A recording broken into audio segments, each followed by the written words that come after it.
Good morning everyone. এই ভিডিওটো বহুত বেছি ইম্পৰ্টেন্ট যিখিনি লৰাই ইন্ডিয়ান আৰ্মিৰ ওপেন ৰেলি দিম বুলি ভাবি আছে বা ওপেন ৰেলি দিব যাব বিচাৰি আছে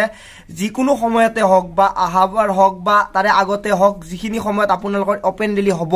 বিশেষকৈ যেহেতু আপাৰ আসামৰ বাবে ওপেন ৰেলি হৈ আছে বৰ্তমান বাকি বহুকেইখন ডিস্ট্ৰিক্টৰ বাবে এতিয়া বৰ্তমান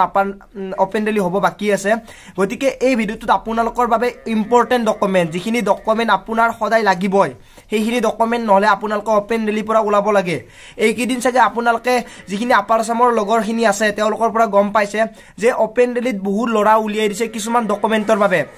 ঠিক তেনেদৰে আমাৰো যেতিয়া আমি বঙাইগাঁৱত দিব গৈছিলো তেতিয়া বহুত লৰাক ডকুমেন্টত উলাই দিছিল বিশেষকৈ কিহত পিআৰসি আৰু তেওঁলোকক উলাই দিছিল এনআৰসি আমাৰ বহুত বেছি চেক কৰা হৈছিল কাৰণ বহুত বেছি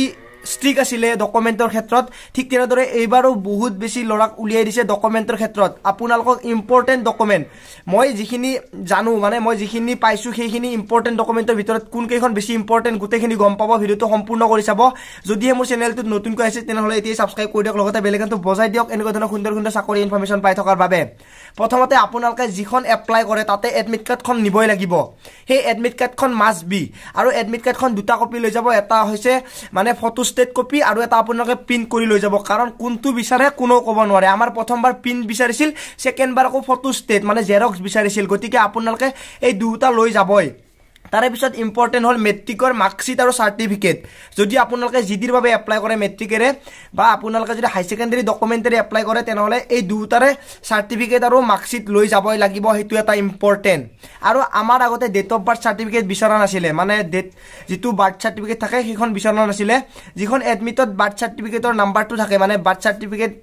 বহুতৰে নাথাকে কিন্তু বাৰ্থ ডেটটো মানে হেতুত লিখাই থাকে এডমিটত সেইখন হলো হৈছিল কিন্তু এইবাৰ আপাৰ আসামত বাৰ্থ সাৰ্টিফিকেট ইম্পৰ্টেন্ট কৰি দিছে যাৰ নাই তেওঁলোকক উলিয়াই দিছে লগতে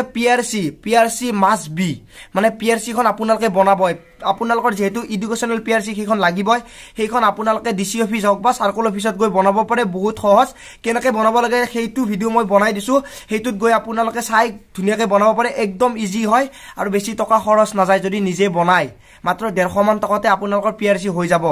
তাৰে পিছত ইম্পৰ্টেন্ট সাৰ্টিফিকেটৰ ভিতৰত আপোনালোকৰ কাষ্ট সাৰ্টিফিকেট যদি আপোনালোক ওবিসি জেনাৰেল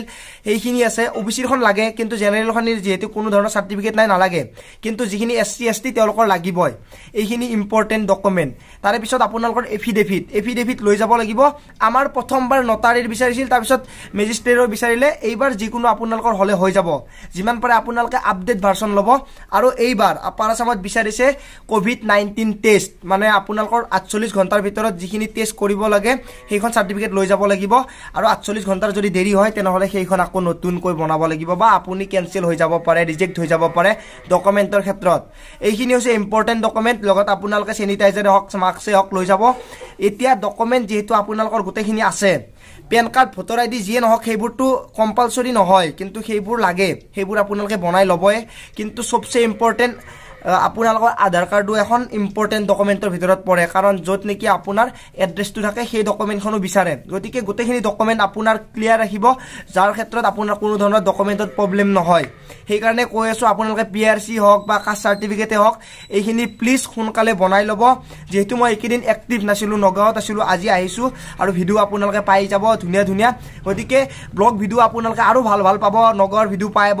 লিংক ডেসক্ৰিপচনত দি আছে গৈ আপোনালোকে সেই চেনেলটো সাবস্ক্ৰাইব কৰিব নাপাহৰিব লগতে আপোনাৰ যদি কিবা ইম্পৰ্টেন্ট কোৱেশ্চন আছে ইনষ্টাগ্ৰাম আইডি ডেসক্ৰিপচনত দি আছে গৈ মেছেজ কৰিব নাপাহৰিব আজিলৈ মানে পুনৰ লগ পোৱাৰ আশাৰে মই জিতুমণি জয় আই অসম।